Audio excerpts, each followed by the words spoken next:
차를 쏘는 이제 연습을 하는 그런 용도로도 쓸 수 있다. 근데 이제 해양정은 뭐 발속이 수련장하고는 관계가 크게 없지만 이제 정자가 그런 목적으로 지어진 정자도 있다는 것을 이제 말씀드리는 겁니다. 그다음에 이제 전시에는 장수의 지휘소 이제 장대라고 표시해놨는데 뒤에도 아마 장대라는 표현이 한번 나올 겁니다. 장수의 이제 지휘소로도 사용이 되어집니다. 그다음에 이제 우리 이 고장에 우리 여기 지역에 이제 척주 팔경이 있는데 옛날 삼척 지명이 척주, 삼척, 실직군, 척주, 진주라고도 합니다. 그래서 뭐 우리 지역에 이제 역사를 기록하는 진주지라는 책도 있습니다. 그 진주가 지명입니다. 여기에 척주도 지명입니다. 그래서 옛날에 이제 척주 팔경 해가지고 8개 아름다운 경치가 있는데 여기에 이제 색깔로 이렇게 표시를 해놨는데 여기에 있는 거는 지금 현재 삼척에 있는 거고 여기에 표시되어 있는 거는 지금 현재 동해시에 있는 겁니다. 그렇지만 옛날에는 이제 다 같이 삼척이었기 때문에 척주 팔경으로 되어 있는데 삼척에 있는 것 중에서 그 세 개는 지금 현재 없습니다. 없고 축서로는 뭐 너무 잘 아시니까. 그리고 이제 밑에 보면 색깔 돼 있는데 이 음파대에 지금 오늘 이제 설명드리고자 하는 해암정이 있습니다. 그 다음에 이제 누정대에 대해서 조금 아실 필요가 있습니다. 자, 첫 번째 이제 누가 나왔죠. 누는 사방을 바라볼 수 있도록 자, 문과 벽이 없이 다락처럼 높이 지은 집. 그리고 이제 객사, 그 옛날에 이제 마을사또 행정 업무 보고 머무르는 객사에 부속된 누를 건축해가지고 뭐 사신이 온다든지 관원이 출장을 온다든지 이러면은 이제 거기에 사용되는 뭐 용도로도 되는데 삼척에 있는 축서루가 대표적인 겁니다. 된 건축물이죠. 그 다음에 이제 두 번째 정자가 나오는데 정이라고도 하고 정자라고도 합니다. 아들 자자 써가지고 정자라고도 하는데 경치 좋은 곳에서 휴식을 목적으로 조성한 건축물이고 그리고 낮은 마루로 형성되어 있습니다. 그리고 벽이 없이 기둥과 지붕만 있습니다. 근데 해암정을 보시면은 벽이 이렇게 다 있죠. 해암정을 이제 다음 주에 가보시면은 벽이 칸이 이렇게 다 돼 있는데 그거는 원래는 없던 겁니다. 원래는 없던 건데 이제 관리 측면에서 아무나 들어가고 뭐 거기 앉아서 놀고 뭐 밤에 또 저 할 수 있으니까 관리 측면에서 지금 현재 벽을 만들어 놓은 거지 원래 해암정에는 벽면은 없는 겁니다. 자, 그리고 이제 이 정자의 기능에 대해서 이규보가 이제 사륜전기라는 책에서 정자를 정의를 해놨습니다. 손님 접대, 학문 토론, 풍류가 벌어지는 공간으로 주로 이제 정자는 지어진다 하고 정의를 해놨는데 정자의 정의에 대해서는 이걸 참고하시면 아마 될 겁니다. 그리고 이제 우리 지역에 있는 정자 중에서 대표적인 거 한 두 가지 뭐 많이 있지만 뒤에 나중에 설명드리겠습니다만 많이 있지만 오늘 이제 말씀드리고자 하는 해암정. 그다음에 무릉계 가시면은 저 금난정 보셨죠? 들어가는 입구에 딱 들어가면서 바로 마주하게 되죠. 이게 이제 이런 해암정이군 다음 주에 가볼 거고요. 여기 보면 이제 금난정인데 지금 아마 무릉계 들어가시면은 요걸 아마 마주하게 되실 겁니다. 근데 원래는 이 금난정이 담봉에 석경동 언덕에 여기에 있었던 겁니다. 여기에 있던 거를 나중에 무릉계로 옮겼는데 이제 참고로 금난계는 1903년 4월에 이제 금난계를 창개해가지고 이 건물은 47년 4월에 이제 공사를 시작해 지은 겁니다. 지은 거고 그 다음에 59년 4월 7일 날 이쪽으로 옮겨가지고 준공식을 거행하게 됩니다. 그래서 이 건물이 지금 현재 무릉계로 이렇게 들어가가지고 있다는 걸 참고로 아시면 됩니다. 해암정은 뭐 다음 주에 답사를 하실 거니까 그때 보도록 하겠습니다. 그리고 참고로 보면은 만경대 중수기에 보면은 이대로 말하면 그냥 만경대입니다. 죽수루가 견줄만 하다 해도 지나친 말이 아니다. 그래서 실제로 지금은 이제 만경대에 가서 뒤쪽에서 이렇게 경치를 보면은 그 나무들이 이렇게 막 가려져 가지고 시야가 가려서 잘 안 보입니다. 사실은 잘 안 보이는데 그걸 이제 나무가 없는 상태에서 이 상태에서 앉아서 바라보면은 경치가 정말로 일품이라고 합니다. 저도 몇 번 가봤는데 나무 때문에 가려서 잘 보이진 않지만 그래도 어렴풋이 이렇게 사이로 보면은 상당히 경치가 아름답다는 걸 확인할 수는 있습니다. 그다음에 이제 현재 동해시에 있는 누정이 전부 18개 정도가 되는데 지금 현재 동해시에 있는 누정이 9개. 그다음에 동해시에 지금 현재 없어진 누정이 9개. 그래서 18개 정도가 지금 되는데 대표적으로 해암정, 조금 전에 말씀드린 만경대하고 있는데 요게 관해정 있죠. 요 하나만 잠깐 참고로 말씀드리면은 요 한섬에 저 해파랑길 산책 쭉 하시다 보면은 관해정을 아마 보시게 될 겁니다. 그 관해정은 원래 이제 그 1936년에 저 송정 화랑포에 있던 영호정입니다. 원래 이름이. 그 영호정인데 그게 이제 없어지면서 75년에 동해안개발로 없어지면서 이제 한섬으로 옮겨가지고 바다를 바라본다 해가지고 영호정을 관해정으로 이름을 바꾸고 그대로 이건 옮겨서 다시 건축을 한 겁니다. 그래서 아마 한섬 해파랑길 이렇게 산책하시면은 볼 수 있는 게 관해정입니다. 한번 다음에 산책하시면서 한번 보시기 바랍니다. 그 안에 들어가면은 현판하고 글씨들이 좋은 글씨들이 많이 있기 때문에 아마 뭐 그 뜻은 내가 정확히 잘 모른다 하더라도 그 글자만 그냥 감상하는데도 아마 의미는 좀 있으실 겁니다. 그리고 현재 동해시에 없는 누정인데 이제 이렇게 9개가 있는데 이 보강정만 간단하게 말씀드리면 보강정은 그 우리나라 3대 역사서 중에 하나인 제왕흥기를 쓴 그 이성효 선생이 이성효 거사가 머물면서 지었던 정자가 보강정입니다. 지금은 이제 모른 게 보강정이라는 건 없어졌는데 참고로 보면 저쪽에 천은사에 가면은 보광정이 해놨습니다. 그물에다 현판을 큰 작품입니다.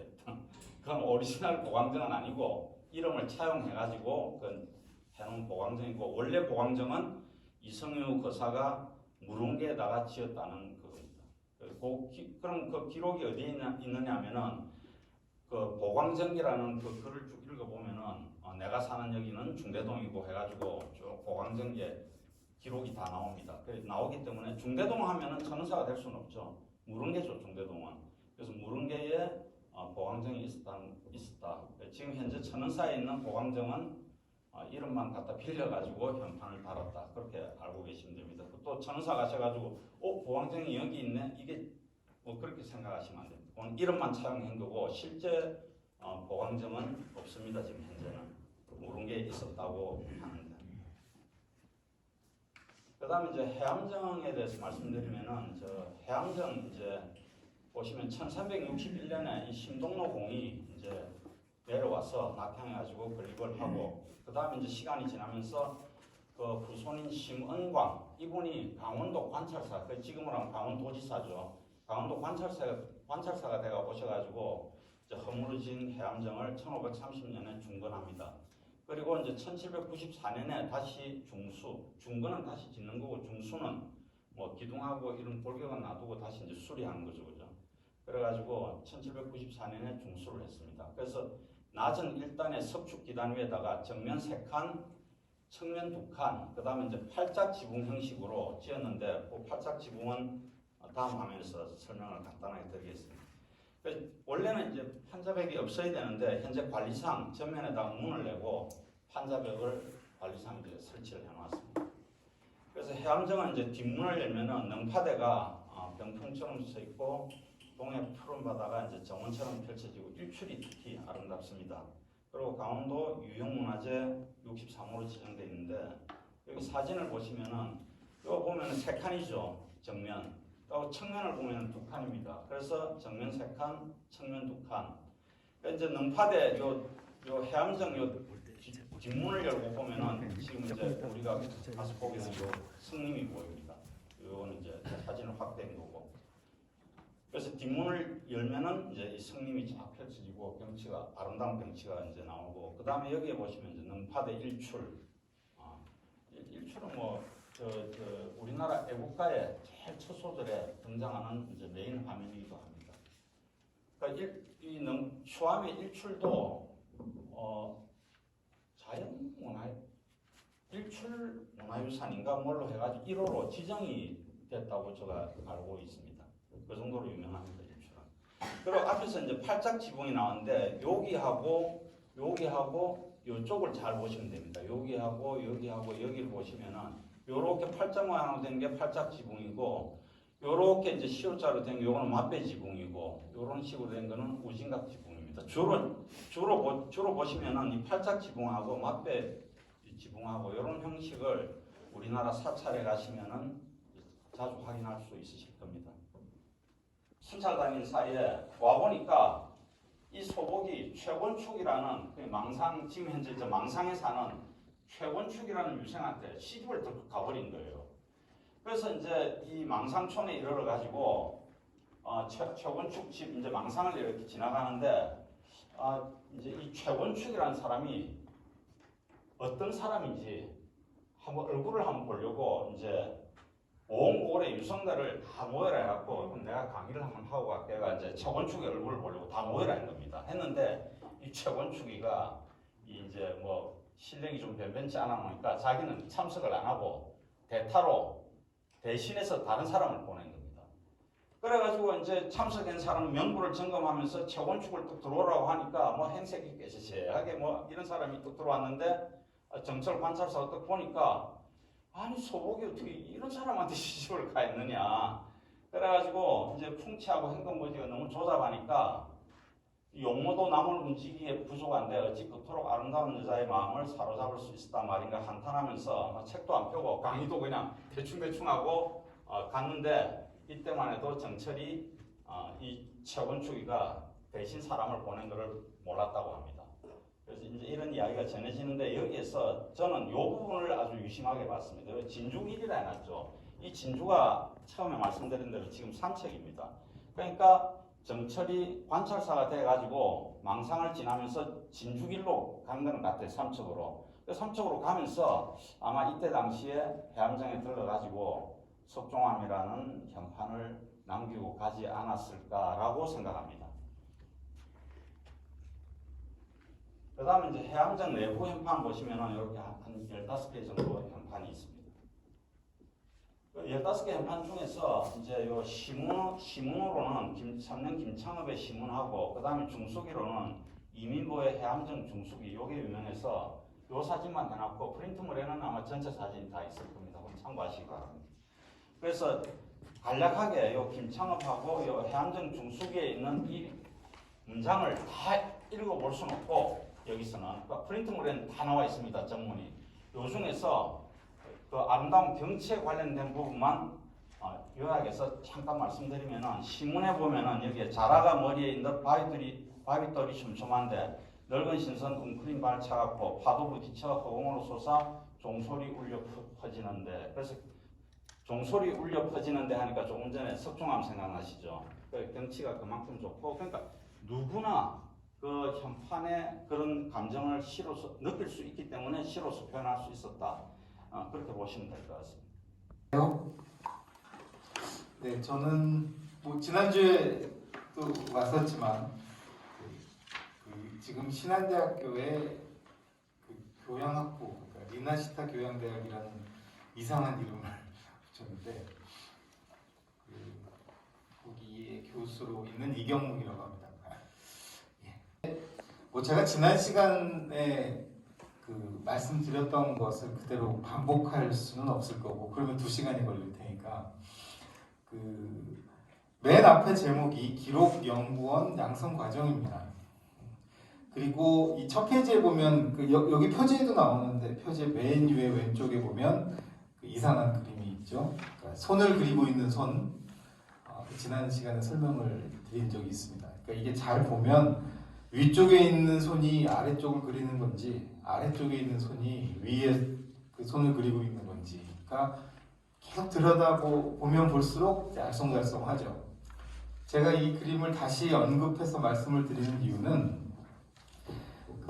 지금 여기 계시는 선생님들께서 그냥 기록연구원이 아니라는 겁니다. 그러니까 예를 들면 서울에서도 기록연구원 양성과정이 있을 수 있죠. 이제 주로 뭐 대학원생들, 학생들을 대상으로 그런 경우에는 거기서 기본적인 것을 배운 다음에 뭐 동해로 가든 강릉으로 가든 춘천으로 가든 거기 가서 거기에서 살고 계시는 분들의 이야기를 듣고 정리를 해라라는 걸 가리킵니다.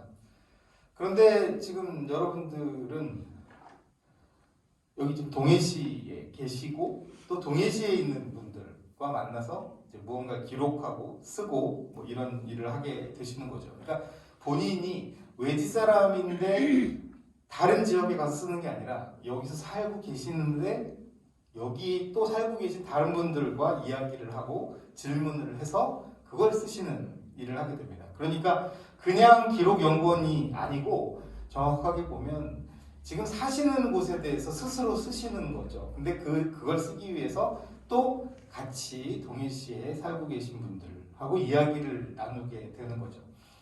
그게 아주 간단하게 말하면 지역에서 있었던 일, 지역에서 경험했던 일을 지역에서 사시는 분이 쓴다는 의미입니다.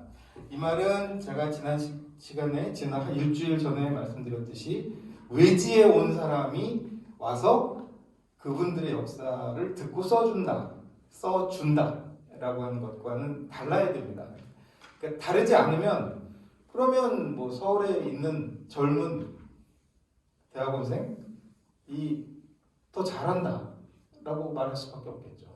그러니까 그 서로 할 수 있는 일이 다르다라고 하는 것을 그 출발점으로 삼고 있습니다. 그래서 지금 제가 지난 시간에 마지막에 그 과제를 내드렸고 그 네 분이 저한테 보내주셨고요. 그래서 지금 맨 마지막 그 오늘 자료의 맨 뒷부분에 그걸 넣어놨습니다. 그래서 그거에 대해서 얘기를 하고 그렇지 않고 저한테 그 아직 뭐 오늘 이미 시작했으니까 자료를 보내주시지 않은 분들도 이게 뭐 어딘가에 가서 엄청나게 조사를 해서 그 긴 글을 써달라고 요구한 것은 아니니까 한마디씩 제가 부탁드리면 해주시고 제가 거기에 대해서 그것을 가지고 재료로 해서 그 이야기를 좀 더 끌어내 보도록 하겠습니다. 그런데 그 사실 한계가 있을 수밖에 없어요. 왜냐하면 저는 동해시에 사는 사람이 아니잖아요. 그 제가 부끄러웠는데 일주일 전에 제가 얘기를 할 때 묵호왕이 뭐 한국의 나폴리다 뭐 이런 얘기를 했는데 나중에 찾아보니까 그게 묵호왕이 아니라 장호왕이더라고요. 그럼 말씀해 주시지 그랬어요. 제가 틀린 말을 하고 몰랐어요. 그러니까 저는 중요하진 않으니까. 여기 이상한 말이 써 있습니다. 여기 그 개인과 분할자라는 말이 있습니다. 개인이라는 말은 뭐 이미 잘 아실 거고요. 인디비주얼이라는 영어입니다. 뭐 그냥 뭐 개인과 사회라고 할 때 흔히들 많이 쓰는 말입니다.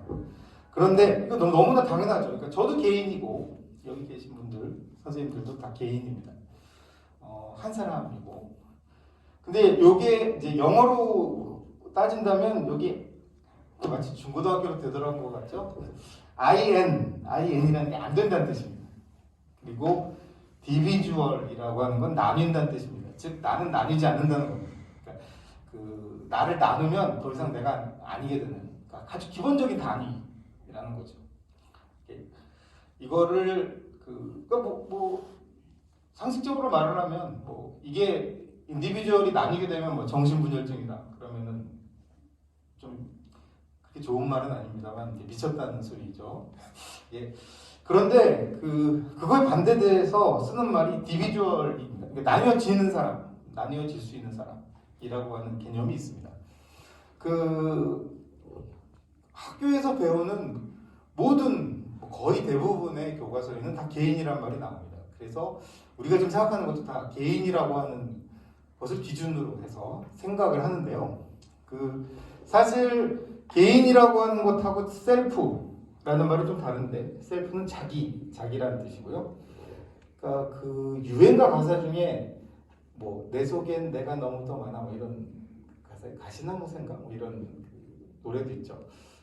사실 그 말은 이 인디비주얼이라는 단어를 가지고 생각을 해본다면 이상한 사람 얘기입니다. 내 안에 내가 많다는 게 무슨 소린가 도대체. 나도 어쩔 수 없는 내가 있다 라고 하는 뭐 감성적인 말이기도 하고 이게 진짜 진지하게 하는 말이라고 하면 이런 거죠. 뭐 아침에는 나는 너의 어머니였다 그러다가 점심 때는 나는 너의 고모다라고 그러고 그 다음에 갑자기 나는 남자라고 그랬다가 나는 여자라고 그러고 나는 어른이다라고 했다가 갑자기 아이라고 그러고 뭐 이런 걸 얘기하는 거죠. 그러니까 그러면 이상한 거죠. 정상적인 사람이 아닐 겁니다.